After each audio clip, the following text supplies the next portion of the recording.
হাতে 15 মিনিট সময় আর ঘরে থাকা কয়েকটা ইনগ্রিডিয়েন্ট, ব্যাস আমরা এখানে একটা দারুণ স্বাদের পনিরের রেসিপি তৈরি করতে পারবো।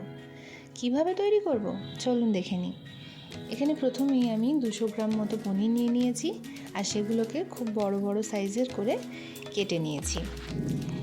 এবার একটা পেস্ট বানাতে হবে।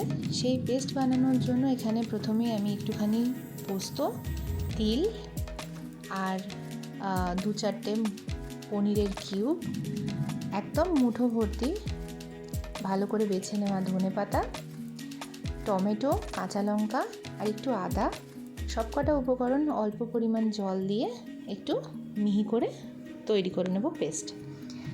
তারপর একটা ফ্রাই প্যান গরম হলে সেখানে আমরা একটুখানি সানফ্লাওয়ার অয়েল দিয়ে দেবো, এই 2 টেবিল চামচ মতো।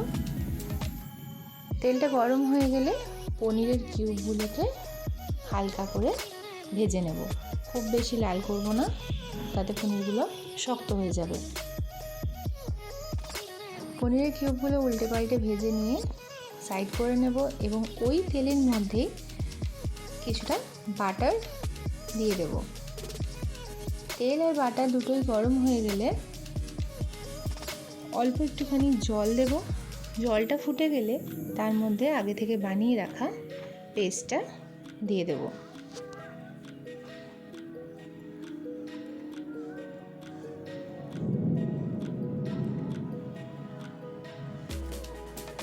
পেস্টটা ভালো করে ফুটে গেলে তার মধ্যে ফেটিয়ে রাখা টক দই ভালো করে মিশিয়ে দেব। এই সময় আমরা একটুখানি এর মধ্যে পরিমাণ মতো লবণ, যারা মিষ্টি খেতে পছন্দ করেন তারা অল্প পরিমাণ চিনি ইউজ করতে পারেন, না হলে এটা স্কিপ করতে পারেন। আর হাতের মধ্যে করেই আমরা এখানে একটু কাসুরি মেথি ক্রাশ করে এরপর ছড়িয়ে দেব। দেখুন ঝোলটা ভালো করে কষতে দেব। কষা হয়ে গেলে আগে থেকে ভেজে রাখা পনিরের কিউবগুলো দিয়ে কন্টিনিউয়াস ঢাকা চাপা দিয়ে কষিয়ে নেব ভালো করে।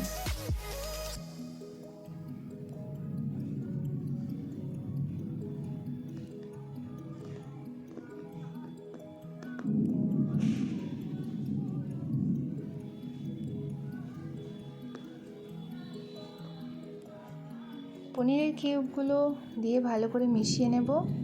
কষানো হয়ে গেলে এই সময় অল্প পরিমাণ একটু বাটার আমি অ্যাড করেছি। এই বাটারটা দিলে গন্ধটা খুব সুন্দর আসে। বাটারটা দিয়ে আর মেশানোর দরকার নেই, জাস্ট ঢাকা দিয়ে দেবো। ব্যাস আমাদের কাছে দারুণ স্বাদের পনিরের রেসিপিটা তৈরি হয়ে গেছে।